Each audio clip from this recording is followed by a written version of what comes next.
Guys welcome to my YouTube channel 8 visions. तो इस video में हम अपने CMA intermediate paper number 8 cost accounting की क्लासेस की सीरीज़ को कंटिन्यू करेंगे। पिछली क्लास में हमने कॉस्ट अकाउंटिंग का मतलब क्या होता है, कॉस्ट शीट क्या होता है, कॉस्ट क्या होता है, कॉस्ट के टाइप्स, कॉस्ट के एलिमेंट और कॉस्ट शीट के फॉर्मेट को अच्छे से पढ़ लिया था और उसकी एक सम से हमने प्रैक्टिस भी की थी अपने मॉड्यूल के इलस्ट्रेशन नंबर 2 से। आज हम कुछ मिसलेनियस कंसेप्ट्स करेंगे, मतलब आपको जो क्वेश्चन करते टाइम छोटे छोटे से कंसेप्ट्स आएंगे ना जो आपको बहुत दिक्कत देंगे, उसे हम डिटेल में पहले ही पढ़ लेंगे ताकि जब हम क्वेश्चंस करें तो आपको कोई भी दिक्कत ना आए, आराम से स्मूथली आप वो क्वेश्चन सॉल्व कर सको। तो सबसे पहले हमारे पास है fixed cost, variable cost and semi variable cost. ये तीन तरह के टाइप्स होते हैं कॉस्ट के, fixed cost, variable cost and semi variable cost. काफ़ी बार आपने इन सब के नाम सुने होंगे। आज इसके छोटे छोटे से जो पॉइंट्स हैं जो बहुत इंपॉर्टेंट होते हैं उसको डिस्कस करेंगे हम। फिक्स्ड कॉस्ट मतलब कि जो कॉस्ट फिक्स्ड रहती है, आप कितना भी कुछ भी करो, कितने भी ऑपरेशन कर लो, ऑपरेशन मत करो, कुछ भी मत करो, तब भी वो कॉस्ट पड़नी है। जैसे कि आप रेंट की एग्जांपल ले लो। आपने एक फैक्ट्री रेंट पे ले रखी है, आप इस फैक्ट्री में चाहे 10 यूनिट्स बनाओ, चाहे 20 यूनिट्स बनाओ, चाहे 20 लाख यूनिट बनाओ, रेंट को कोई फ़र्क नहीं पड़ने वाला। रेंट पड़ेगा तो पड़ेगा ही, चाहे आप कोई काम करो चाहे आप काम ना करो। ऐसी कॉस्ट को हम कहते हैं fixed cost. These costs do not change with change in the volume of activity. Fixed cost हमारी वॉल्यूम ऑफ एक्टिविटी के चेंज होने के साथ चेंज नहीं होती है। जैसे ये फैक्ट्री है, इसमें अगर मैं 10 यूनिट बना रही हूँ, मेरे को रेंट पड़ रहा है 2 लाख, ठीक है। अभी मेरे को रेंट पड़ रहा है 2 लाख, इस फैक्ट्री में मैं बना रही हूँ 10 यूनिट्स। अभी कल को मैं इस फैक्ट्री में 10,000 यूनिट बनाऊंगी, तो क्या मेरे को इस फैक्ट्री का मालिक आके बोलेगा कि पहले तो 10 यूनिट बना रही थी तो मैं तेरे से 2 लाख रेंट ले रहा था, अब तो 10,000 यूनिट बना रही है तो मैं तेरे से 20 लाख रेंट दूंगा? ऐसे तो नहीं ना होगा। हम चाहे जितना भी वॉल्यूम अपनी एक्टिविटी का परफॉर्म करें, हमारी फिक्स्ड कॉस्ट सेम ही रहने वाली है। तो वही बोला है कि ये आपकी वॉल्यूम ऑफ एक्टिविटी के साथ चेंज नहीं कर सकती। नेक्स्ट है, एक होती है टोटल फिक्स्ड कॉस्ट एंड एक होती है per unit fixed cost. Total fixed cost हमेशा सेम रहती है, बट आपकी जो पर यूनिट फिक्स्ड कॉस्ट होती है ना, वो वेरी कर सकती है आपके वॉल्यूम ऑफ एक्टिविटी के साथ। अब देखो, ये मेरी फैक्ट्री है ना, इसमें मेरे को भी रेंट पड़ रहा है इस फैक्ट्री का 2 लाख रुपीज़, ठीक है। इसमें मैं अभी यूनिट बना रही हूँ 20,000, 2 लाख रेंट पे कर रही हूँ और मैं टोटल अभी यूनिट्स कितनी बना रही हूँ, 20,000 यूनिट्स बना रही हूँ। तो मेरे को पर यूनिट रेंट कितना पड़ रहा है, 10 रुपीज़ पर यूनिट रेंट पड़ रहा है मेरे को, है ना। अभी के केस में, इस केस में देखिए तो 10 रुपीज़ पर यूनिट रेंट पड़ रहा है। अगर मैं यही कर लूँ 20,000 की जगह, अभी मैं यहाँ पे 40,000 यूनिट्स बनाने लगूँ, रेंट तो वही रहेगा, 2 लाख ही रेंट रहने वाला है, बट अब मैं 20,000 की जगह 40,000 यूनिट बनाऊंगी तो मेरे को पर यूनिट रेंट कितना पड़ेगा, 5। तो मेरी per unit fixed cost reduce हो रही है। तो जब मैं अपनी एक्टिविटी को इंक्रीज़ कर रही हूँ तो मेरी per unit fixed cost reduce हो रही है, बट मेरी टोटल फिक्स्ड कॉस्ट को कोई फ़र्क पड़ा नहीं। टोटल फिक्स्ड कॉस्ट 2 लाख ही रही, but per unit fixed cost reduce हो गई। तो वही बात यहाँ पे बोली है कि आपकी टोटल फिक्स्ड कॉस्ट सेम रहेगी, बट आपकी पर यूनिट फिक्स्ड कॉस्ट आपके लेवल ऑफ एक्टिविटी के साथ वेरी करेगी। अगर लेवल ऑफ एक्टिविटी आपका इंक्रीज़ हो रहा है तो per unit fixed cost reduce होगी, अगर लेवल ऑफ एक्टिविटी आपका डिक्रीज़ कर रहा है तो per unit fixed cost increase कर जाएगी, ठीक है। नेक्स्ट है हमारे पास अब वेरिएबल कॉस्ट। वेरिएबल कॉस्ट भी वैसे ही, इसके भी दो तरफ से हम देखेंगे, एक टोटल वेरिएबल कॉस्ट और per unit variable cost. Fixed cost मतलब जो चेंज नहीं होती है, फिक्स्ड रहती है, उसके नाम में दिख रहा है, और वेरिएबल कॉस्ट मतलब जो वेरी करती है, चेंज होती है आपके लेवल ऑफ एक्टिविटी के अकॉर्डिंग, वो वेरिएबल कॉस्ट आपकी चेंज होती है। इसमें वेरिएबल कॉस्ट जो होती है ना, वेरिएबल कॉस्ट या total level very with change in output, और पर यूनिट लेवल पे सेम रहती है। आपकी जो वेरिएबल कॉस्ट है ना, वो आपके आउटपुट के आपकी लेवल ऑफ एक्टिविटी के साथ टोटल में चेंज करेगी, बट पर यूनिट में वो सेम रहेगी। इसकी भी एक एग्जांपल देख लेते हैं हम वेरिएबल कॉस्ट की भी। हम वेरिएबल कॉस्ट की एग्जांपल लेंगे रॉ मटेरियल की, ठीक है। मुझे पेन बनाने के लिए रॉ मटेरियल लगेगा। कौन सा रॉ मटेरियल लगेगा, प्लास्टिक लगेगी। पेन बनाने के लिए, है ना। ये मुझे जो पेन बनाना है इसके लिए मुझे प्लास्टिक लगने वाली है। अभी मुझे एक पेन बनाने के लिए ना जो प्लास्टिक लगती है उसका प्राइस मेरे को लगता है 5 रुपीज़। एक पेन बनाने के लिए मुझे 5 रुपीज़ की प्लास्टिक लग जाती है, ठीक है। अभी मैं बना रही हूँ अपनी फैक्ट्री में 20 पेन, तो मुझे टोटल वेरिएबल कॉस्ट कितनी पड़ रही है 20 पेन के लिए, 20 × 5, है ना। अभी मेरे को वेरिएबल कॉस्ट टोटल में कितनी पड़ रही है, 20 × 5 मतलब 100 पड़ रही है टोटल में वेरिएबल कॉस्ट, पर यूनिट कितनी रह रही है, 5 ही है। इतना याद रखना, पर यूनिट वेरिएबल कॉस्ट मुझे 5 पड़ी है प्लास्टिक की और टोटल में पड़ी है 100 अगर मैं 20 पेन बना रही हूँ। अभी ये हमारी एग्जांपल 1 थी। अभी इसकी सेकंड केस अगर हम देखें, पर यूनिट की कॉस्ट वही पड़ रही है प्लास्टिक की 5, बट इस बार मैं 20 की जगह 40 पेन बना रही हूँ। तो अब मेरे को टोटल वेरिएबल कॉस्ट कितनी लगने वाली है, 200 लगने वाली है। अब देखो पहले केस में मुझे 100 लग रही थी, तो टोटल में वेरिएबल कॉस्ट इंक्रीज़ हो गई ना। जब मैंने अपना लेवल ऑफ 20 से 40 लेवल ऑफ एक्टिविटी को इंक्रीज़ किया तो मेरी वेरिएबल कॉस्ट टोटल में इंक्रीज़ हुई, बट पर यूनिट तो उतनी रही ना, 5 रुपीज़ ही रही ना। तो यही बोले हैं वो भी कि फिक्स्ड कॉस्ट देखोगे तो वो टोटल में सेम रहती है बट पर यूनिट में वेरी करती है, और वहीं आप वेरिएबल कॉस्ट देखोगे तो वो टोटल में वेरी करती है बट पर यूनिट पे सेम रहती है। Next, semi variable cost. Semi variable cost ऐसी कॉस्ट होती है जो कि फिक्स्ड कॉस्ट और वेरिएबल कॉस्ट का मिक्सचर होता है। इस कॉस्ट का कुछ पार्ट फिक्स्ड रहता है और कुछ पार्ट वेरिएबल होता है। A part of these cost remain fixed while the other part behaves as a variable cost। कुछ पार्ट इनका फिक्स्ड रहता है और उनका कुछ part as a variable cost behave करता है, ठीक है। अब वेरिएबल कॉस्ट की कैलकुलेशन यहाँ पे दे रखी है। समटाइम्स आपको क्वेश्चन में खुद से बोल देगा कि ये आपकी ये आपकी इलेक्ट्रिसिटी है, इलेक्ट्रिसिटी का चार्ज है, ऐसे बोल देगा क्वेश्चन में 2 लाख रुपीज़ इलेक्ट्रिसिटी का चार्ज है, जिसमें से वो ब्रैकेट में लिख देगा 60% फिक्स्ड है। तो इसने खुद से बता दिया ना कि 60% फिक्स्ड है, तो बाकी बचा हुआ वेरिएबल हुआ, ये हमारी होगी semi variable cost. But sometimes वो आपको नहीं बताएगा कि ये सेमी वेरिएबल कॉस्ट है या नहीं है, आपको वो खुद चेक करना पड़ेगा कि वो सेमी वेरिएबल कॉस्ट है, वेरिएबल कॉस्ट है या फिक्स्ड कॉस्ट है। वो भी हमारा यहाँ पे नीचे कंसेप्ट आएगा, how to check given cost is fixed, variable और सेमी वेरिएबल। ये आपको खुद से चेक करना पड़ेगा sometimes.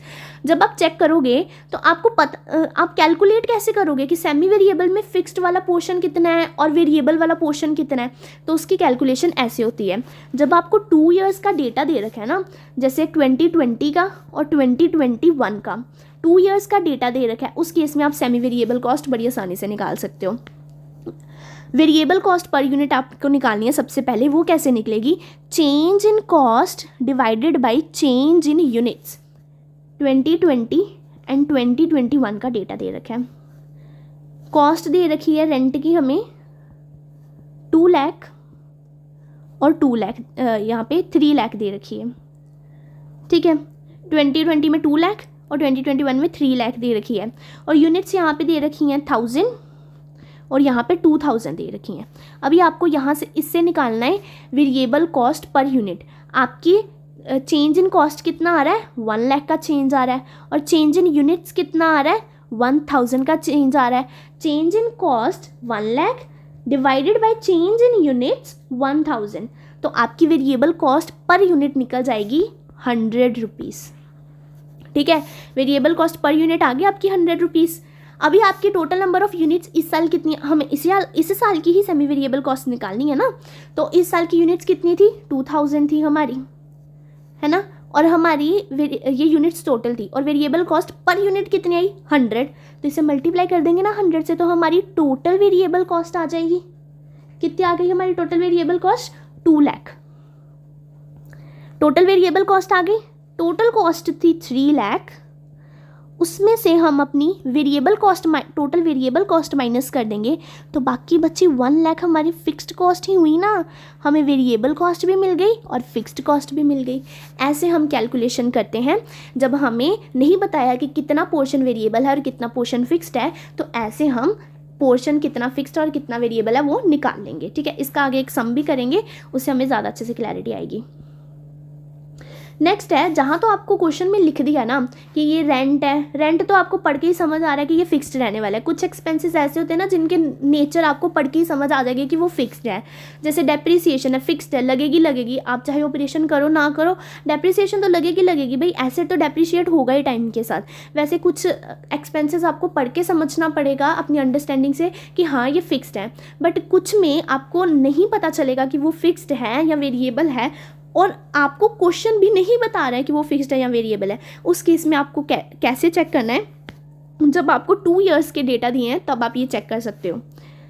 If cost per unit is same and different on total basis at different level of activity, such cost is called as variable cost.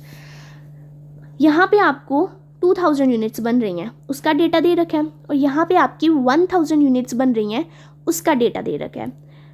जब आपको यहाँ पे डायरेक्ट मटेरियल की कॉस्ट दे रखी है, ठीक है, आपको नहीं बताया कि ये डायरेक्ट मटेरियल की कॉस्ट वेरिएबल है या फिक्स्ड है, ठीक है।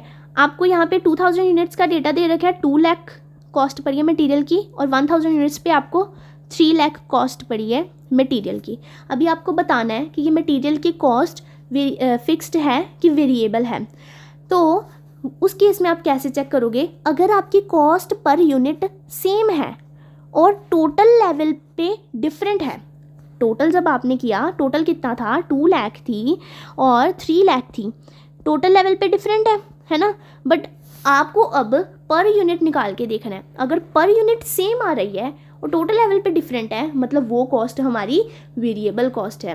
जब आपको ऐसे चेक करना है ना, आपको 2 लेवल ऑफ एक्टिविटीज़ का मतलब 1000 यूनिट पे, 2000 यूनिट पे, 3000 यूनिट पे, ऐसे डिफरेंट लेवल ऑफ एक्टिविटीज़ पे जब आपको कॉस्ट दे रखी है और आपको चेक करना है कि ये कौन सी कॉस्ट है, तो आपको सबसे पहला काम ये करना है कि आपको सारी कॉस्ट को पर यूनिट पे निकाल लेना है। अब जो कॉस्ट आपकी पर यूनिट बेसिस पे सेम रह रही है हर लेवल ऑफ एक्टिविटी पे, बट टोटल बेसिस पे डिफरेंट जा रही है, तो उस कॉस्ट को आप कहोगे वेरिएबल कॉस्ट। जो कॉस्ट टोटल बेसिस पे सेम जा रही है और पर यूनिट बेसिस पे डिफरेंट जा रही है, उस कॉस्ट को आप कहोगे फिक्स्ड कॉस्ट। मैंने आपको ऊपर ही समझाया। और जो कॉस्ट टोटल बेसिस पे भी डिफरेंट है और पर यूनिट बेसिस पे भी डिफरेंट है, दोनों बेसिस पे डिफरेंट आ रही है, उस कॉस्ट को आप कहोगे सेमी वेरिएबल कॉस्ट। इस तरह से आपको चेक करना है। ये वाला जो आपका कंसेप्ट है ना, ये आपको next chapter that is budget and budgetary control में भी बहुत ज़्यादा काम आने वाला है। इसी कंसेप्ट पे वो चैप्टर बेस है। इसकी एक एग्जाम्पल करते हैं। यहाँ पे हमें 1000 यूनिट्स का डेटा दे रखा है और यहाँ पे हमें 2000 यूनिट्स का डेटा दे रखा है, ठीक है। प्रोडक्शन ओवरहेड्स दे रखे हैं 2021 के 1000 यूनिट्स पे 4,80,000 है, जिसके 25% वेरिएबल है, मतलब बाकी फिक्स्ड हुआ। मतलब ये कौन सी कॉस्ट है, सामने से बता रहे हैं सेमी वेरिएबल कॉस्ट है, ठीक है, इसमें तो निकालने की ज़रूरत ही नहीं है।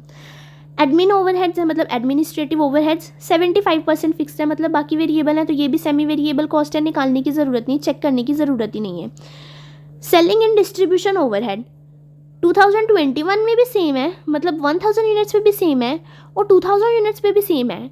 ये बेटा आपको सेम दिख रहे हैं ना, टोटल में सेम है, मतलब ये कौन सी कॉस्ट हो गई, ऑफ कोर्स फिक्स्ड कॉस्ट होगी। जो कॉस्ट टोटल पे सेम होती है वो कॉस्ट कौन सी होती है, फिक्स्ड कॉस्ट होती है। वो तो हम सामने से देख के बता सकते हैं।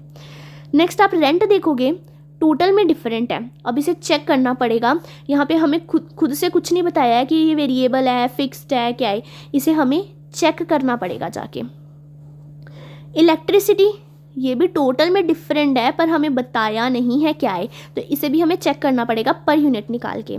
वेजेस भी एक बार के दिए, अगली बार के तो दिए ही नहीं है, वो हमें खुद से ही निकालने पड़ेंगे, ठीक है। तो अभी ये हम एक बार सम सॉल्व करते हैं, आप भी मेरे साथ करो।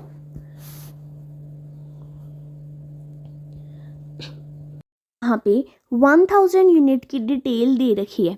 1000 यूनिट पे आपके प्रोडक्शन ओवरहेड कितने हुए हैं, 4,80,000। आपको क्या फाइंड आउट करना है कि आपके 2000 यूनिट पे प्रोडक्शन ओवरहेड कितने होंगे।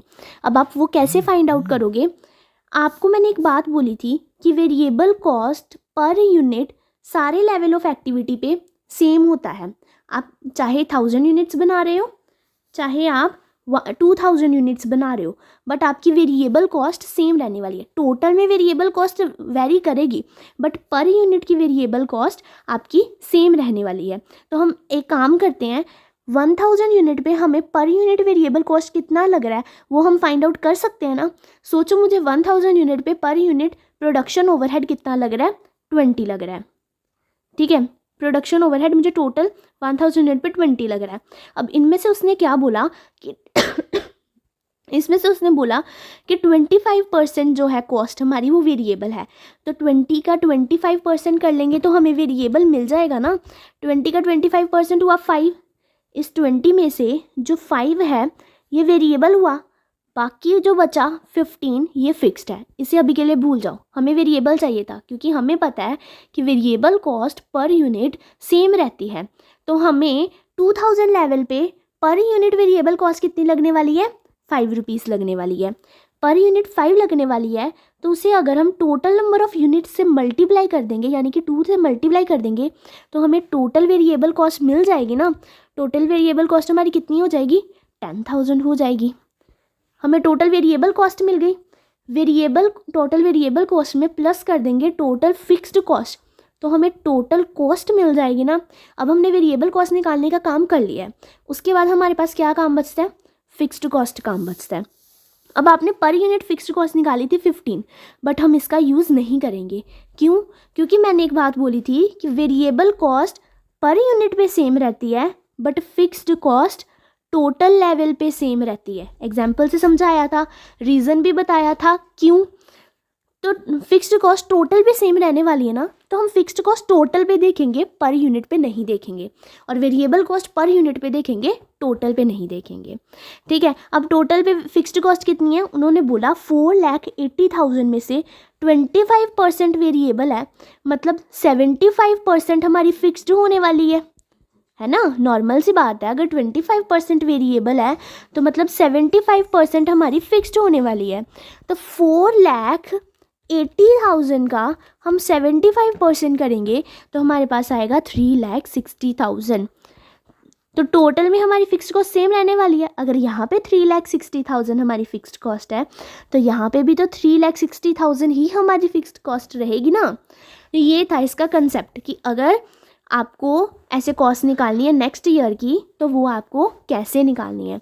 इसमें बच्चे गलती यहीं पे करते हैं कि फिक्स्ड कॉस्ट वेरिएबल कॉस्ट को तो पर यूनिट उन्होंने लिया, 5 रुपीज़ तो लिया, बट वो फिक्स्ड कॉस्ट को भी पर यूनिट वाला 15 लेते हैं और 15 को मल्टीप्लाई कर देते हैं 2000 से। तो वो हो जाएगा आपका गलत, क्योंकि फिक्स्ड कॉस्ट हमें टोटल पे लेनी है। ठीक है, ये तो मैंने आपको एग्जाम्पल से समझाया। अभी ये सॉल्व करके देखते हैं। ठीक है, अभी हमें दी है 1000 यूनिट पे 4,80,000 कॉस्ट, तो पर यूनिट कॉस्ट निकालते हैं। आप भी मेरे साथ साथ करो एक बार। 4,80,000 पड़ रहा है मुझे 1000 यूनिट्स पे, तो मुझे टोटल कॉस्ट कितनी पड़ रही है पर यूनिट कॉस्ट मुझे पड़ रही है 480।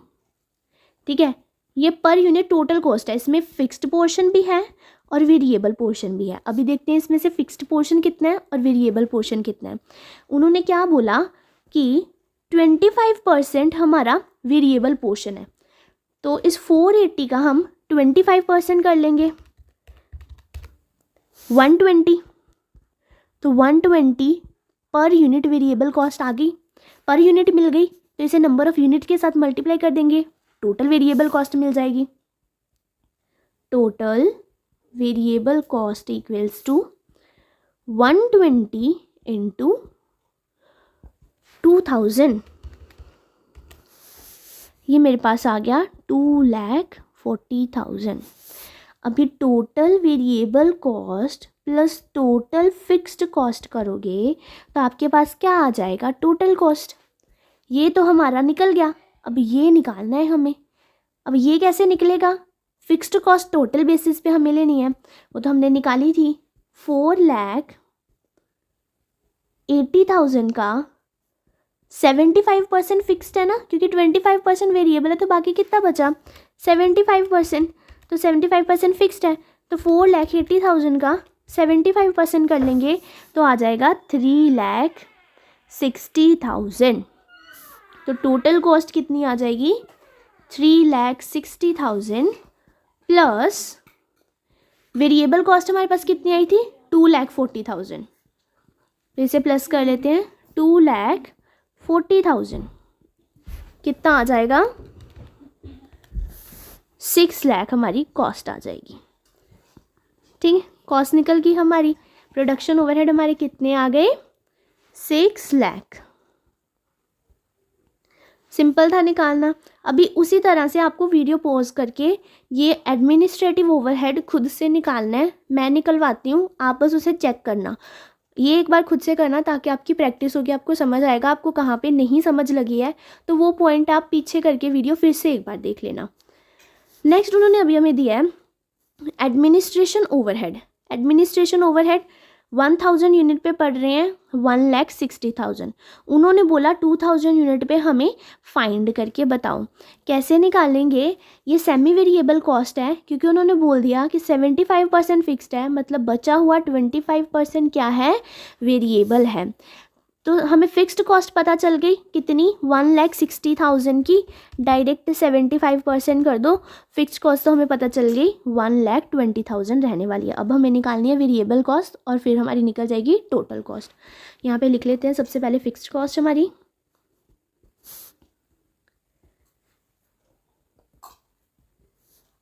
1,20,000 हमारी fixed cost I.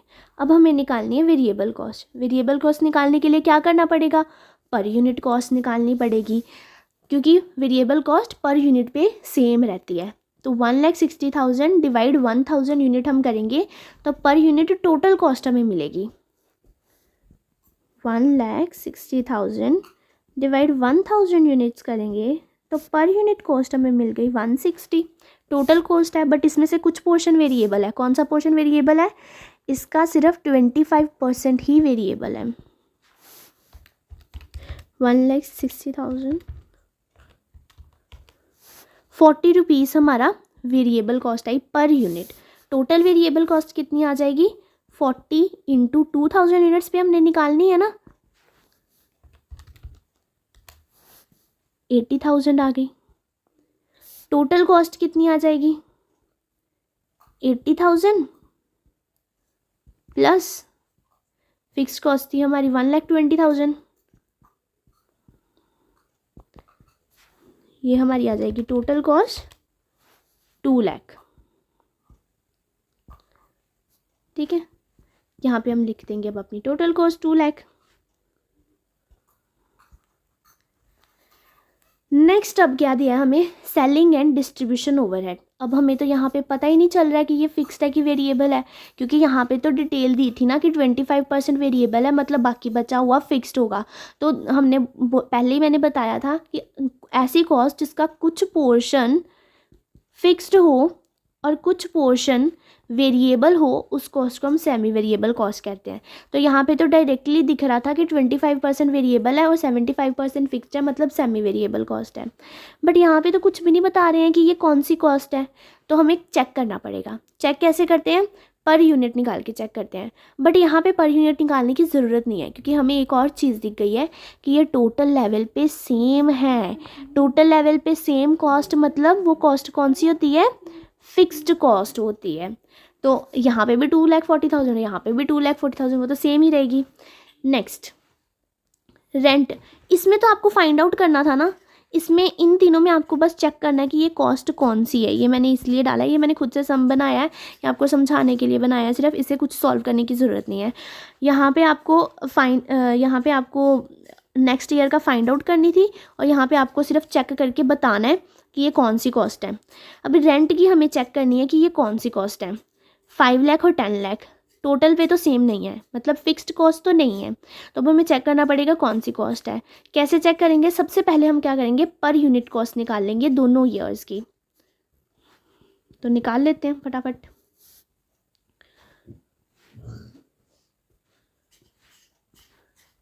To 2021 and 2022 5 lakh थी, डिवाइडेड बाई 1000 यूनिट। 10 लाख थी डिवाइडेड बाई 2000 यूनिट्स, हमारी पर यूनिट कॉस्ट आ जाएगी।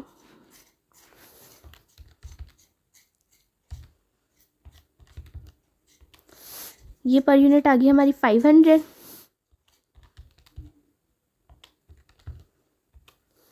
ये भी पर यूनिट आ गई हमारी 500। ये तो पर यूनिट पे सेम हो गई कॉस्ट।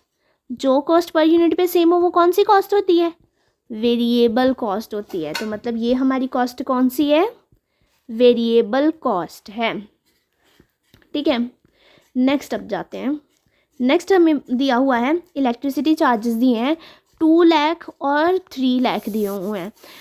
अभी ये भी टोटल लेवल पे सेम नहीं है, मतलब कि ये फिक्स्ड कॉस्ट तो नहीं है, तो हमें चेक करना पड़ेगा या तो ये वेरिएबल कॉस्ट होगी या तो ये सेमी वेरिएबल कॉस्ट होगी। अब हमें चेक करना है इन दोनों में से कौन सी है। कैसे चेक करेंगे? सबसे पहले हम पर यूनिट कॉस्ट निकालेंगे। तो निकाल लेते हैं। 2 लाख एंड 3 लाख था। 2 लाख डिवाइडेड बाई 1000, यहाँ पे 3 लाख डिवाइडेड बाई 2000, यहाँ पे 2000 यूनिट्स है ना, तो यहाँ पे पर यूनिट कॉस्ट आ जाएगी हमारी 150 एंड 2 लाख डिवाइडेड बाई 1000, यहाँ पे कॉस्ट आ जाएगी हमारी 200। अभी हमारी पर यूनिट कॉस्ट सेम नहीं है, पर यूनिट कॉस्ट डिफरेंट है। मतलब कि ये हमारी वेरिएबल कॉस्ट तो नहीं है, क्योंकि variable cost per unit same होती है और टोटल लेवल पे डिफरेंट होती है।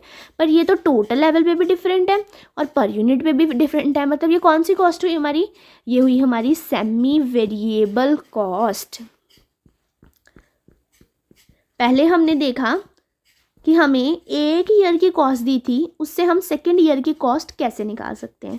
नेक्स्ट हमने देखा जब हमें 2 इयर्स का डेटा दे रखा हो, उस केस में हमें कैसे आइडेंटिफाई करना है कि कॉस्ट कौन सी वाली है।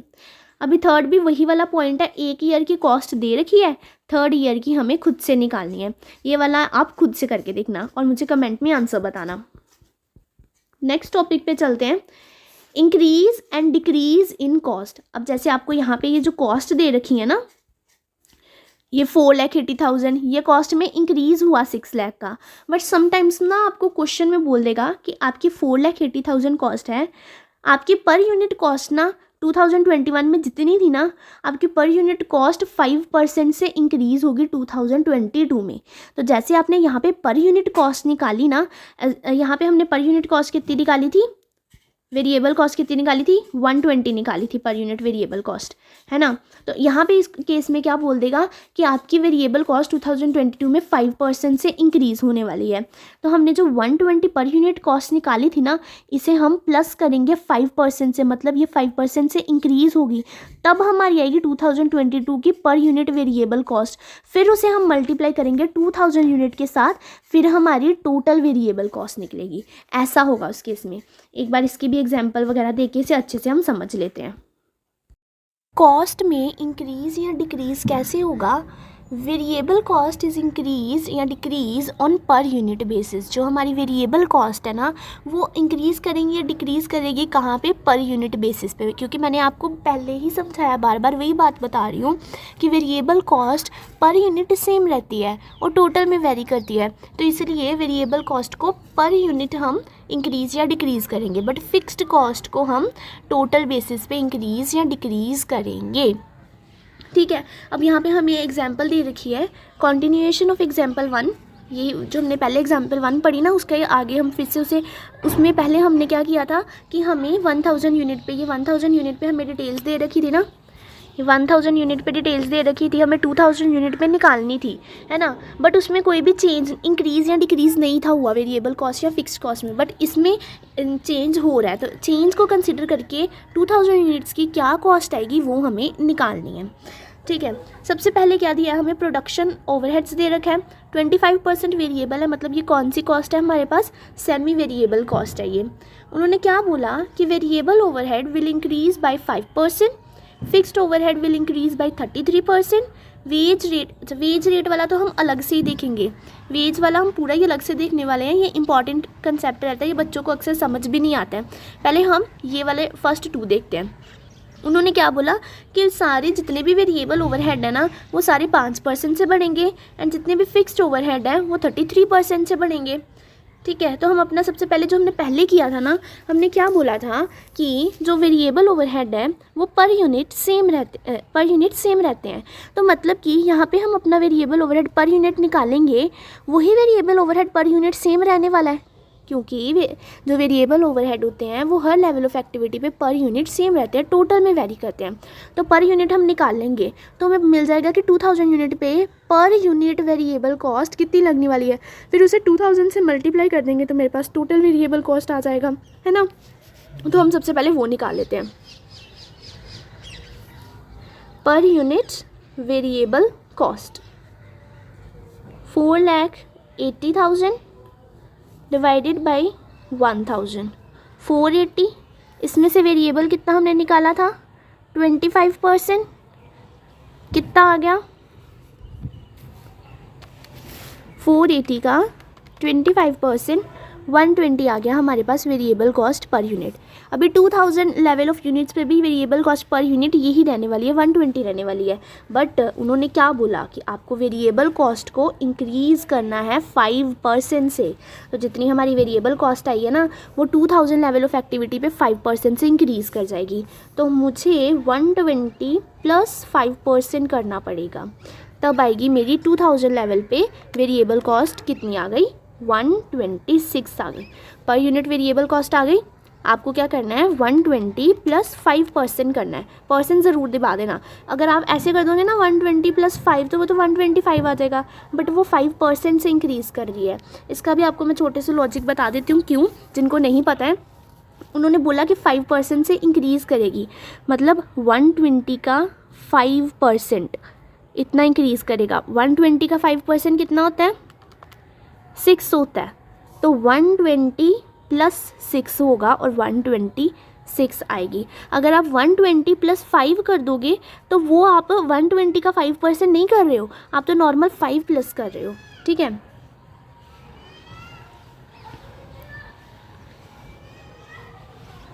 तो मेरी वेरिएबल कॉस्ट पर यूनिट कितनी आ गई 126 आ गई। इसे मल्टीप्लाई कर देंगे 2000 यूनिट से तो मेरी टोटल वेरिएबल कॉस्ट आ जाएगी 126 इंटू 2000, 2,52,000 मेरी टोटल वेरिएबल कॉस्ट आ गई। अब मुझे निकालनी है फिक्स्ड कॉस्ट। फिक्स्ड कॉस्ट हमने कहाँ पे लेनी थी, टोटल पे लेनी थी, पर यूनिट पे नहीं लेनी थी, है ना, ऊपर ही बताया था। तो 75% फिक्स्ड है, कितना आया था 3,60,000 आया था, 3,60,000 आया था। अब उन्होंने क्या बोला कि आपकी जो फिक्स्ड कॉस्ट है वो इंक्रीज़ होगी 33% से। तो फिक्स्ड कॉस्ट को भी मुझे 33% से इंक्रीज़ करना पड़ेगा। यहाँ पे लिख देंगे प्लस 33%। तो फिक्स्ड कॉस्ट मेरी आ गई 4,78,800। टोटल कॉस्ट कितनी आ जाएगी 4,78,800 प्लस 2,52,000, 7,30,800। सिंपल था। कैसे निकाला मैं एक बार फिर से बता दूंगी, पहले हम यहाँ पे आंसर लिख लेते हैं 7,30,800, ठीक है। एक बार फटाफट से देखते हैं हमने क्या किया। हमें पता है कि वेरिएबल कॉस्ट पर यूनिट पे सेम रहती है, तो इसीलिए हमने 1000 लेवल पे वेरिएबल कॉस्ट पर यूनिट निकाल ली, दैट इज़ 120। ये तो हम पीछे से ही देख के आए।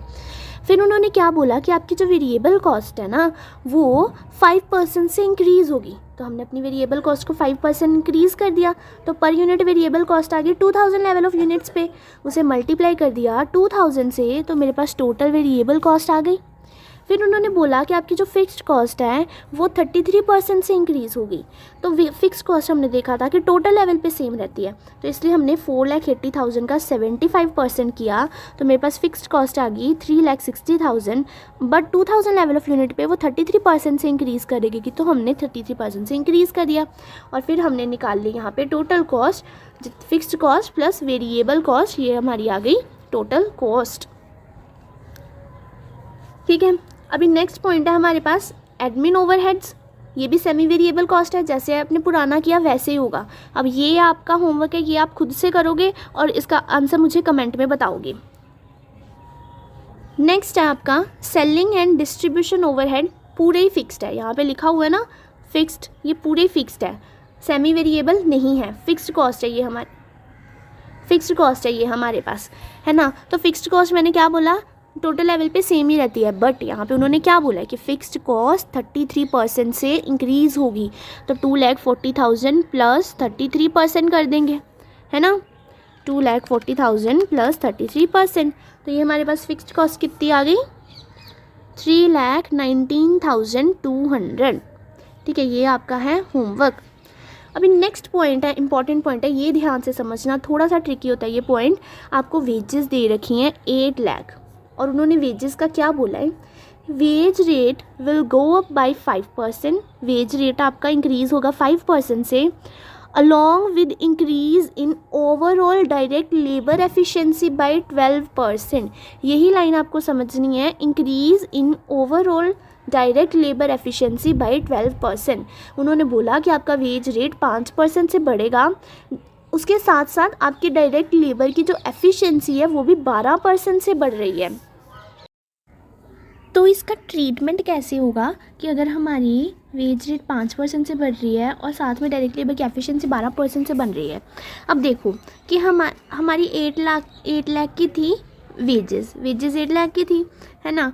उन्होंने बोला कि सबसे पहले तो ये आप 5% से बढ़ा दो, तो 8 लाख को आप 5% से इंक्रीज़ कर दोगे तो आपका आ जाएगा 8,40,000। अब 8,40,000 ना, उन्होंने बोला कि जब आपकी 5% से ये वेजेस बढ़ी है ना, तो साथ में आपकी डायरेक्ट लेबर की एफिशिएंसी भी 12% से बढ़ी है। मतलब कि ये जो 8,40,000 है ये 112 पे खड़ा है ना, 12% से बढ़ी है। 100 में आप प्लस 12 कर दोगे तो 112 आएगा ना, 100% होता है, उन्होंने बोला कि 12% से बड़ी है तो 112% आ गया ना। तो ये जो हमारा 8,40,000 आया ना, ये 112 पे खड़ा है, बट हमें नॉर्मल वाला लेके आना है, तो हम इसे 100 से मल्टीप्लाई कर देंगे और हमारी आ जाएगी नॉर्मल वेजेस। 8,40,000 डिवाइड 112 इंटू 100, तो हमारी आ जाएगी 7,50,000। ठीक है, इसका ट्रीटमेंट ऐसे होता है। क्या किया मैंने, सबसे पहले उन्होंने बोला कि आपकी जो वेज रेट है ना वो 5% से बढ़ने वाली है, तो मैंने अपनी वेज रेट जो नॉर्मल थी 8 लाख उसे 5% से बढ़ा दिया, दैट इज़ 8,40,000 वो आ गया। फिर उन्होंने बोला कि ये जो आपकी वेज रेट बढ़ी है ना, इसके साथ साथ आपकी डायरेक्ट लेबर की एफिशिएंसी भी 12% से बढ़ी है, तो मतलब कि ये जो 8,40,000 है ना, ये 112 पे खड़ा हुआ है, बट हमें इसे नॉर्मल पे लेके जाना है, दैट इज़ 100 पे लेके जाना है, तो 100 से मल्टीप्लाई कर देंगे तो कितना आ जाएगा हमारा 7,50,000 हमारी वेजेस आ जाएगी। ठीक है, जो चीज़ आपकी नॉर्मल पे नहीं होती है ना, उसे नॉर्मल पे कैसे लेके आते हैं। ये जो 8,40,000 था ये नॉर्मल पे नहीं था, ये 112 पे खड़ा था, तो इसे जो जहाँ पे आपकी ये जो अमाउंट खड़ी होती है ना उससे डिवाइड करते हैं, दैट इज़ 112 पे खड़ी थी, डिवाइड कर दी, बट मुझे लेके जानी है 100 पे, तो 100 से मल्टीप्लाई कर दी। आपका जो नेक्स्ट टॉपिक आने वाला है ना इसके बाद, उस प्रॉफिट वाला, उसमें भी आपको मैं ये चीज़ दोबारा से बताऊंगी। ठीक है, आपको इतना याद रखना है कि जिस पे आप खड़े हो, जिस लेवल पे आप खड़े हो उसको आपको डिवाइड करना है, और जिस लेवल पे आप जाना चाहते हो उससे आपको मल्टीप्लाई कर देना है। ठीक है, तो ऐसे ही करेंगे हम। वेजेस कैसे निकाल लेंगे, 8 लाख यहाँ पे मैं वेजेस लिख देती हूँ पहले। वेजेस कैसे निकलेगी, 8 लाख आपकी वेज है, उन्होंने बोला कि 5% से आपकी वेज इंक्रीज़ होगी, तो मतलब कि आपकी वेज कितनी आ गई, 8 लाख।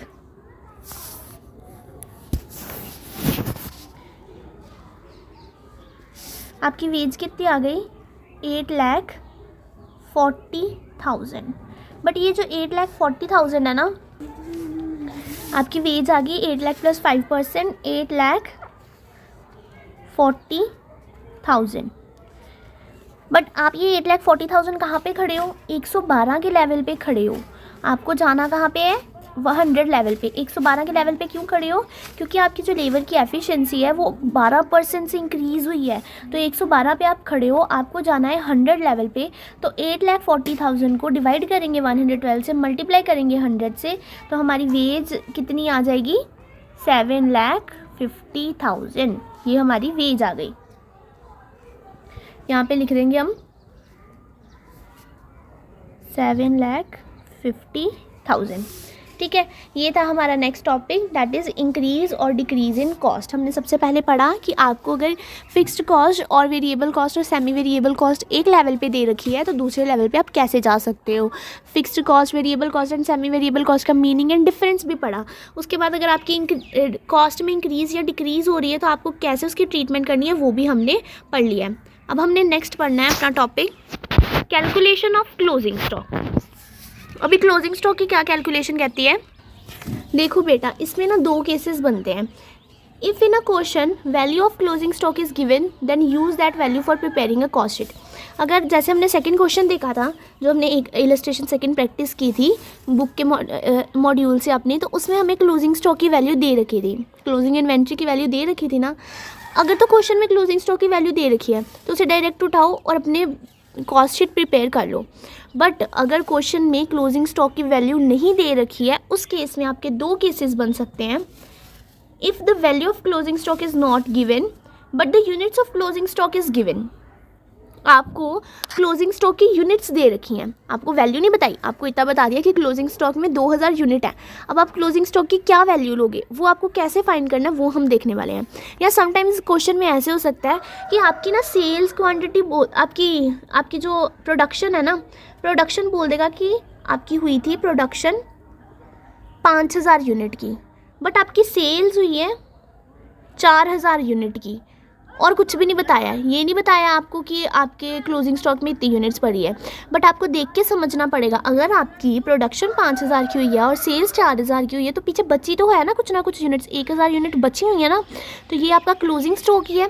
बट वहीं आपकी अगर प्रोडक्शन भी बोले 5000 हुई है और सेल्स भी बोले 5000 हुई है तो कोई क्लोजिंग स्टॉक ही नहीं है। डायरेक्टली भले ना बोले, आपको इन चीज़ों को समझना पड़ेगा कि कहाँ पे क्लोजिंग स्टॉक मेरा बनता है, कहाँ पे नहीं बनता है। या तो वो डायरेक्टली क्लोजिंग स्टॉक बताएगा, या तो वो दो केसेस दे सकता है।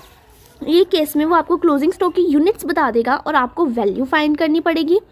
एक केस में वो आपको क्लोजिंग स्टॉक की ना यूनिट्स बताएगा ना ही वैल्यू बताएगा, तो आपको उस केस में यूनिट्स भी फाइंड आउट करनी पड़ेंगी एंड वैल्यू भी फाइंड आउट करनी पड़ेगी।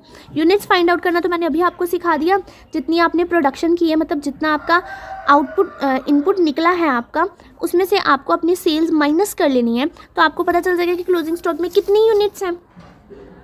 अब आपको देखना है कि वैल्यू कैसे निकलेगी। तो वैल्यू निकालने का दो तरीका हो सकते हैं। अगर आपको क्वेश्चन में ओपनिंग स्टॉक गिवन है, या समटाइम क्वेश्चन में ओपनिंग स्टॉक नहीं गिवन होता। क्वेश्चन में ओपनिंग स्टॉक गिवन है या क्वेश्चन में ओपनिंग स्टॉक नहीं गिवन है, मतलब कि आपको क्वेश्चन दिया है कॉस्ट शीट का, उसमें आपको क्वेश्चन में ओपनिंग स्टॉक दे रखा है, कुछ ओपनिंग स्टॉक दे रखा है और आपको क्लोजिंग स्टॉक की यूनिट्स बता दी है। अब आपको इस क्लोजिंग स्टॉक की यूनिट्स की वैल्यू फाइंड आउट करनी है ना, तो वो कैसे करेंगे। अब देखो बेटा, जब आपके पास पहले मैं आपको बताती हूँ कि अगर आपको ओपनिंग स्टॉक नहीं दे रखा है उस केस में कैसे निकलेगी। जितनी आपकी कॉस्ट ऑफ प्रोडक्शन है उसे डिवाइड कर दोगे नंबर ऑफ यूनिट्स प्रोड्यूस से, तो आपकी क्लोजिंग स्टॉक की वैल्यू निकल जाएगी। इसे ध्यान से समझना। मुझे प्रोडक्शन में कितनी कॉस्ट लग गई, 1 लाख कॉस्ट लगी मुझे प्रोडक्शन करते हुए, टोटल कॉस्ट मेरी इतनी निकल आई। इस क्वेश्चन में ओपनिंग स्टॉक नहीं गिवन है, इतना ख्याल रखना, ठीक है। कॉस्ट मेरी 1 लाख निकल आई, प्रोडक्शन की कॉस्ट मेरी इतनी आई है। मुझे बोला कि मैंने यूनिट्स प्रोड्यूस की हैं 10,000 यूनिट्स प्रोड्यूस की हैं, ठीक है। तो आप पर यूनिट कॉस्ट निकाल सकते हो ना, कितनी कॉस्ट आ गई, 1 लाख डिवाइडेड बाई 10,000 कर दोगे आप, तो आपको पर यूनिट कॉस्ट आ गई 10 रुपये, है ना। अब इस 10 रुपये को जब आप मल्टीप्लाई कर दोगे नंबर ऑफ यूनिट से, सोचो आपके क्लोजिंग स्टॉक की यूनिट्स है 2000, तो 10 रुपये को जब आप 2000 से मल्टीप्लाई कर दो तो आपके पास क्लोजिंग स्टॉक की वैल्यू आ जाएगी, है ना। सिंपल था, जितनी आपकी कॉस्ट ऑफ प्रोडक्शन लगी है उसे डिवाइड कर दो नंबर ऑफ यूनिट्स प्रोड्यूस से, जितनी आपने यूनिट्स प्रोड्यूस की हैं, तो आपके पास पर यूनिट कॉस्ट आ जाएगी, उसे मल्टीप्लाई कर देना क्लोजिंग स्टॉक की यूनिट से, तो आपके पास क्लोजिंग स्टॉक की वैल्यू आ जाएगी, है ना। कि मतलब आपको क्लोजिंग स्टॉक पे इतनी कॉस्ट लगी है, आप बता सकते हो, डायरेक्ट सी बात है। बट अगर आपको ओपनिंग स्टॉक क्वेश्चन में दे रखा है, तो इस केस में देखो, आपके पास कुछ आपने इस साल प्रोडक्शन की है उसकी कॉस्ट है ना, आपके पास कुछ प्रोडक्शन की कॉस्ट है, बट आपको क्वेश्चन में क्लोजिंग स्टॉक भी दे रखा है, ओपनिंग स्टॉक भी दे रखा है। तो ओपनिंग स्टॉक पे इस साल आपने कोई खर्चा नहीं किया, बट पिछले साल कुछ ना कुछ खर्चा तो आपने किया होगा ना ओपनिंग स्टॉक पे, तो वो भी कॉस्ट है और ये भी कॉस्ट है, दो तरह की कॉस्ट है। अब इस केस में आप कॉस्ट ऑफ प्रोडक्शन अकेला तो ले नहीं सकते हो, है ना। कॉस्ट ऑफ प्रोडक्शन आप अकेला नहीं ले सकते हो, कुछ आपकी इस साल की कॉस्ट है, कुछ आपकी ओपनिंग की कॉस्ट है, तो दोनों को आपको लेना पड़ेगा ना। तो इसमें 2 मेथड होते हैं, फीफो मतलब first in first out and weighted method. अब फर्स्ट इन फर्स्ट आउट क्या कहता है? फर्स्ट इन फर्स्ट आउट बोलता है कि आपके पास जो यूनिट्स पहले बन गई वो सबसे पहले निकलेंगी। अब देखो, हम पेन की एग्जांपल ली थी ना ओपनिंग स्टॉक क्लोजिंग स्टॉक में। ये पेन है, ठीक है। इस पेन में रिफिल नहीं डला था पिछले साल, जब ये इस साल आया तो इस पेन में सबसे पहले जब इस साल आया तो जब प्रोडक्शन स्टार्ट हुई तो सबसे पहला काम यही करोगे ना कि इस पेन में रिफिल डाल के इसे कंप्लीट कर दोगे जल्दी से जल्दी। और एक तरफ है आपके पास प्लास्टिक, रिफिल, निब सब पड़ा है, उसे पूरे के पूरे को पेन बनाना है, और एक तरफ है सिर्फ रिफिल डालना है। सबसे पहला काम कौन सा करोगे? रिफिल डालोगे सबसे पहले। और फर्स्ट इन फर्स्ट आउट क्या बोलता है कि जो प्रोडक्ट सबसे पहले बन गया वो सबसे पहले बिकेगा। अब ये प्रोडक्ट सबसे पहले बन गया तो ये सबसे पहले बिक गया होगा। तो जब हमें क्लोजिंग स्टॉक तो ईयर के एंड में पता चलता है ना, तो जब हम क्लोजिंग स्टॉक की वैल्यू निकाल रहे हैं तो उसमें हमने फर्स्ट इन फर्स्ट आउट में हमने ये अज्यूम करना है कि ओपनिंग स्टॉक हमारा पहले का बिक गया होगा, क्योंकि वो फर्स्ट इन हुआ है, मतलब सबसे पहले बना है, तो फर्स्ट आउट होगा तो वो सबसे पहले बिकेगा। तो इसीलिए इसमें हम ओपनिंग स्टॉक को कंसीडर नहीं करते हैं और cost of production divided by number of units produced ही कर लेते हैं और हमारी पर यूनिट कॉस्ट आ जाती है। बट दूसरा मेथड होता है वेटेड मेथड। वो कहता है कि ज़रूरी नहीं है कि आपका फर्स्ट इन फर्स्ट आउट ही हो। ऐसा हो सकता है कि आपके जो आपके पास क्लोजिंग स्टॉक में यूनिट्स पड़ी है ना, उसमें कुछ आपका ओपनिंग स्टॉक होगा और कुछ आपका होगा प्रोडक्शन, कुछ होगी जो आपने इसी साल प्रोड्यूस किया होगा। ये देखो, ये मेरा गोडाउन, ठीक है, ये मेरी फैक्ट्री, यहाँ से मेरा ओपनिंग स्टॉक भी गया, ये पड़ी हैं ओपनिंग स्टॉक की यूनिट्स। यहाँ से जो मैंने इस साल प्रोडक्शन किया वो भी गया, ये पड़ी हैं प्रोडक्शन की यूनिट्स, ठीक है। इस साल तो ज़्यादा खर्चा लगेगा क्योंकि पूरा का पूरा पेन बना है। सोचो इस साल मुझे लगा है 10,000 रुपये टोटल प्रोडक्शन का कॉस्ट, बट ओपनिंग स्टॉक पे सिर्फ लगा होगा 2,000, क्योंकि सिर्फ रिफिल डालना है, रिफिल की तो कितनी ही कॉस्ट होगी, तो 2,000 लगा है मुझे, ठीक है। तो फर्स्ट इन फर्स्ट आउट क्या, अब ये मेरा ये पड़ा और इसमें से ना कुछ सेल्स हो गई ऑफ कोर्स, और गोडाउन में बची हैं सिर्फ, ये मेरे पास यहाँ पे 6 यूनिट्स है ना, अभी सोचो गोडाउन में बची हैं सिर्फ 2 यूनिट्स बची हैं गोडाउन में। अभी फर्स्ट इन फर्स्ट आउट क्या बोलता है कि ये जो गोडाउन में 2 यूनिट्स बची हैं ना, ये सिर्फ इस साल के प्रोडक्शन वाली बची होंगी, क्योंकि ओपनिंग स्टॉक सबसे पहले बनेगा और वो बिक गया होगा अभी तक, तो ओपनिंग स्टॉक की कोई यूनिट नहीं बची होगी, सिर्फ इस साल जो प्रोडक्शन की है ना उसकी यूनिट्स बची होंगी। तो सिर्फ हम 10,000 कॉस्ट ऑफ प्रोडक्शन लेंगे और उससे नंबर ऑफ यूनिट्स प्रोड्यूस से डिवाइड कर देंगे, ठीक है। बट वहीं हम वेटेड मेथड देखें तो वो क्या बोलता है कि ये फैक्ट्री है, यहाँ पे ये ओपनिंग स्टॉक की यूनिट्स पड़ी हैं और यहाँ पे ये इस साल के प्रोडक्शन की यूनिट्स पड़ी हैं। तो ये वेटेड मेथड बोलता है कि वही हमारी सबसे पहले देख लो, क्लोजिंग स्टॉक में 4 यूनिट्स पड़ी हैं, ठीक है, 4 यूनिट पड़ी हैं। वेटेड मेथड बोलता है कि ज़रूरी नहीं है कि ओपनिंग स्टॉक पहले बिका हो, ये भी हो सकता है कि ये 4 यूनिट्स में 2 यूनिट हमारी ओपनिंग स्टॉक की हो और 2 यूनिट हमारी इस साल की प्रोडक्शन की हो, ऐसा भी हो सकता है। ये भी ओपनिंग स्टॉक हो सकता है, ज़रूरी नहीं है कि सिर्फ प्रोडक्शन वाला ही होगा।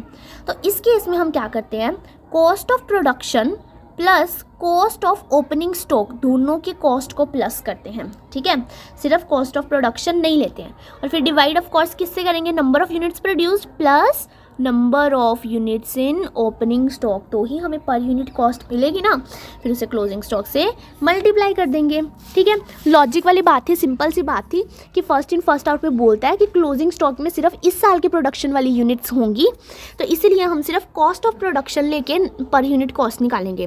बट वेटेड मेथड बोलता है ज़रूरी नहीं है कि इस साल के प्रोडक्शन वाली यूनिट्स हो हमारे पास क्लोजिंग स्टॉक में, तो इसीलिए हम कॉस्ट ऑफ प्रोडक्शन भी लेंगे और ओपनिंग स्टॉक की कॉस्ट भी लेंगे और उसे डिवाइड कर देंगे number of units produce plus number of units in opening stock, तो ही हमारे पास पर यूनिट कॉस्ट आएगी। फिर उसे हम number of units in closing stock से मल्टीप्लाई कर देंगे तो टोटल क्लोजिंग स्टॉक की वैल्यू आ जाएगी, ठीक है।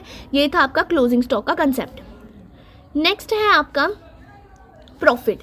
समटाइम्स ना आपको आपके क्वेश्चन में प्रॉफिट परसेंटेज में गिवन होगा, मतलब आपको ऐसे दिया होगा कि प्रॉफिट है 5% ऑफ सेल्स, समटाइम्स दिया होगा आपका प्रॉफिट है 5% ऑफ कॉस्ट। तो इस केस में आपको प्रॉफिट कैसे निकालना है, जो हमने अपनी इलस्ट्रेशन सेकंड देखी थी उस केस में तो प्रॉफिट हमारा बैलेंसिंग फिगर आया था ना, क्योंकि हमें कॉस्ट भी पता थी और सेल्स भी पता थी। अब सोचो कि आपको क्वेश्चन में कॉस्ट पता है, सिर्फ कॉस्ट पता है, ना आपको सेल्स पता है, ना आपको प्रॉफिट पता है। तो प्रॉफिट तो बैलेंसिंग फिगर से आने रहा, और उन्होंने प्रॉफिट में बोल दिया कि ये प्रॉफिट है आपका 5% ऑफ कॉस्ट। तो उस केस में तो आप ये जो आपको कॉस्ट पता है ना, इस कॉस्ट के ऊपर 5% लगा दोगे तो आपका प्रॉफिट आ जाएगा। ये तो सिंपल केस हुआ। बट एक केस आएगा ऐसा, आपको कॉस्ट पता होगी, सोच लो 10 लाख है आपकी कॉस्ट, आपको सेल्स नहीं पता, ना ही आपको प्रॉफिट पता है, बस प्रॉफिट का उन्होंने इतना बोल दिया है कि 5% ऑफ सेल्स आपका प्रॉफिट रहने वाला है।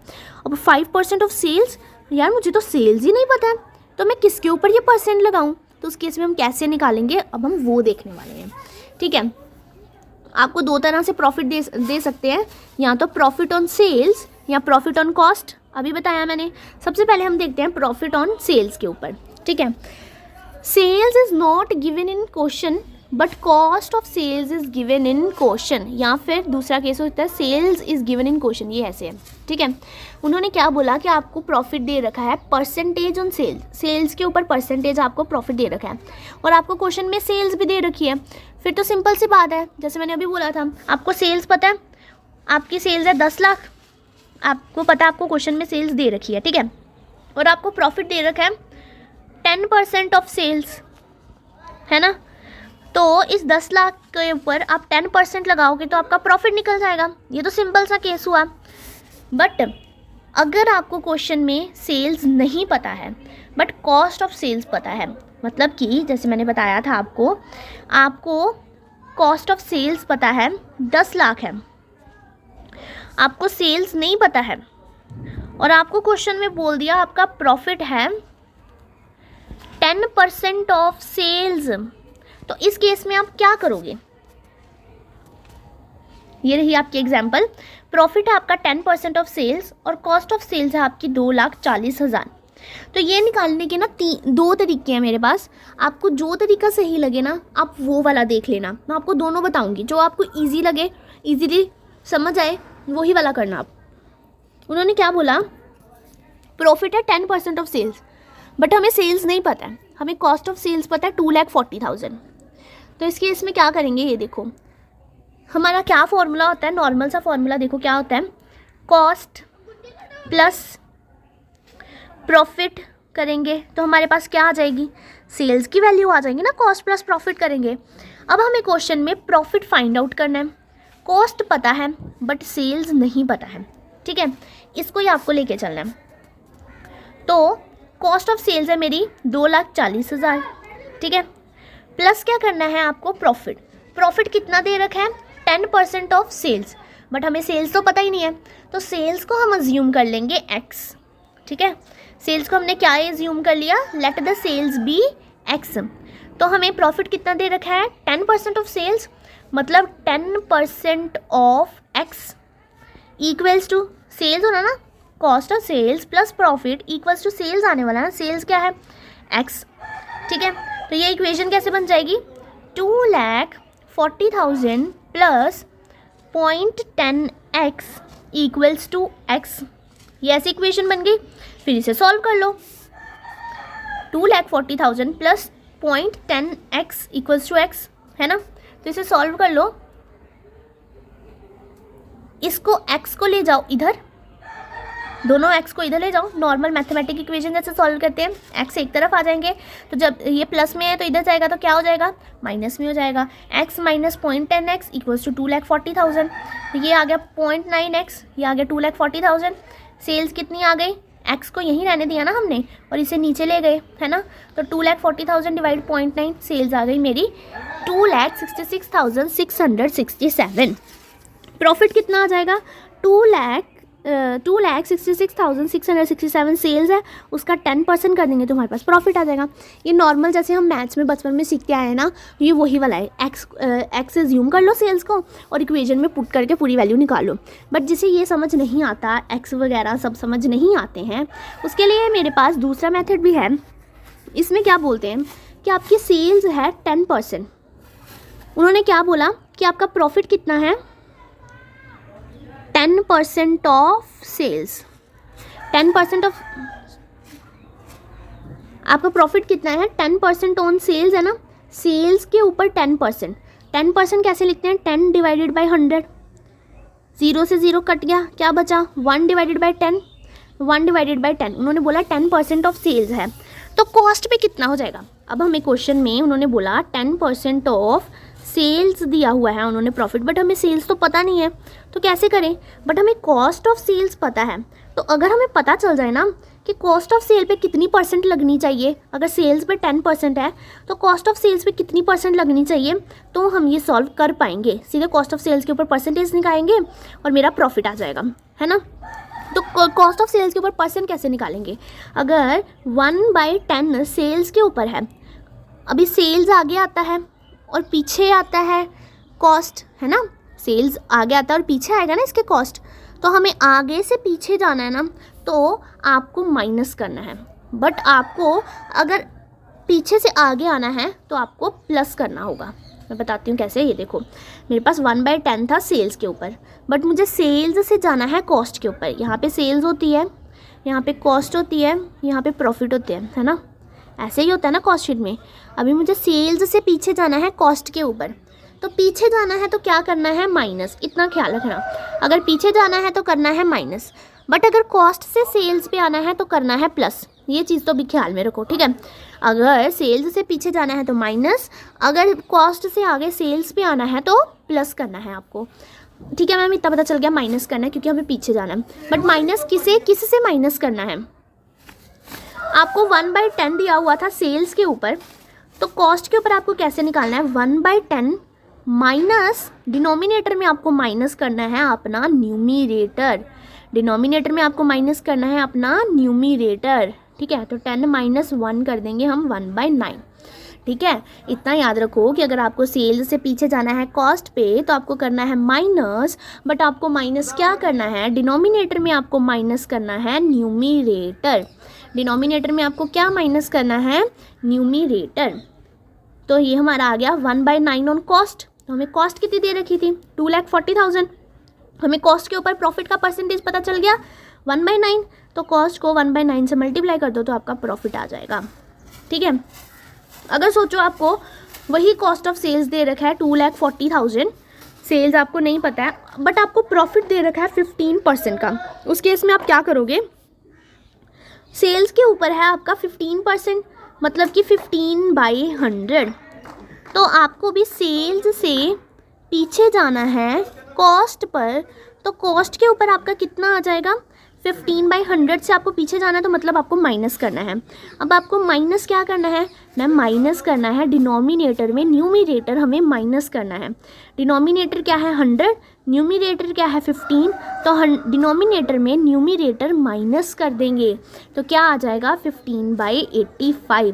तो प्रॉफिट कितना आ जाएगा, हमें कॉस्ट ऑफ सेल्स पे पता चल गई ना कितनी परसेंटेज लगनी है, तो कॉस्ट ऑफ सेल्स के ऊपर वो हम परसेंट लगा देंगे 15/85, तो मेरा प्रॉफिट आ जाएगा, ठीक है। बट अब यही देखो दूसरा केस होता,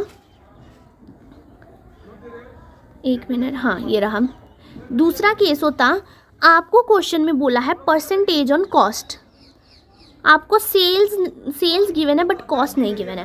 क्या बोला उन्होंने, आपकी सेल्स है 4 लाख की, प्रॉफिट है आपका 10% ऑन कॉस्ट, बट आपको कॉस्ट पता ही नहीं है। अब उस केस में आपको क्या करना है, ये वाला केस सबसे पहले देखते हैं, एक्स वाला बाद में बताती हूँ। कॉस्ट के ऊपर दे रखा है आपको 10%, मतलब कि 1/10, बट मुझे तो सेल्स पता है मैम, तो मुझे सेल्स के ऊपर परसेंटेज पता चल जाए ना तो मज़ा ही आ जाएगा, बड़ी आसानी से मैं निकाल लूँगा। तो सेल्स कैसे निकालेंगे हम, सेल्स के ऊपर परसेंटेज कैसे निकालेंगे हम, अभी ये है कॉस्ट, प्रॉफिट एंड सेल्स। अब मुझे कॉस्ट से जाना है सेल्स पे, आगे जाना है तो क्या करेंगे, प्लस करेंगे। किस में प्लस करेंगे, डिनोमिनेटर में न्यूमिरेटर को प्लस करेंगे, है ना। तो सेल्स के ऊपर है मेरा 1/10%, अभी मुझे डिनोमिनेटर में न्यूमिरेटर को प्लस करना है ना, 10 + 1 कितना आ जाएगा 1/11, ये परसेंटेज है सेल्स के ऊपर। अभी आप अपने 4 लाख की सेल्स के ऊपर ये परसेंटेज लगा लो और आपकी प्रॉफिट निकल आएगी, ठीक है। यहाँ पे मैंने सेल्स ले रखी है 2,64,000 की, ठीक है। और यही अगर मुझे 15% प्रॉफिट दिया होता, कोई भी परसेंट दी होती, मैं आपको एग्जांपल समझा रही हूँ, अभी फिर से एक बार एग्जांपल देखते हैं। फिर से मुझे सेल्स दे रखी है 4 लाख की, ठीक है, 4 लाख की सेल्स दे रखी है और मुझे कॉस्ट नहीं पता है, बट प्रॉफिट उन्होंने बोल दिया 15% ऑन कॉस्ट। अब मैं क्या करूं, मुझे तो कॉस्ट पे पता है परसेंटेज और मुझे कॉस्ट तो पता ही नहीं है। मुझे सेल्स ज़रूर पता है, अगर मुझे पता चल जाए ना कि सेल्स के ऊपर कितना परसेंट लगाऊं और प्रॉफिट आ जाएगा, इतना प्रॉफिट हो जाएगा, तो मज़ा ही आ जाएगा, मैं सीधे सेल्स के ऊपर अपनी परसेंट लगा लूँगी। तो ऐसा करते हैं, इस 15% ये कॉस्ट के ऊपर है ना, इसे सेल्स के ऊपर निकाल लेते हैं। कैसे निकालेंगे, कॉस्ट के ऊपर कितना है, 15/100 है कॉस्ट के ऊपर, सेल्स के ऊपर निकाल लेते हैं। आगे जाना है, हमें प्लस करना है। कैसे निकाल लेंगे, डिनोमिनेटर में न्यूमरेटर को प्लस कर देंगे, 100 + 15 कर देंगे तो आ जाएगा 15/115।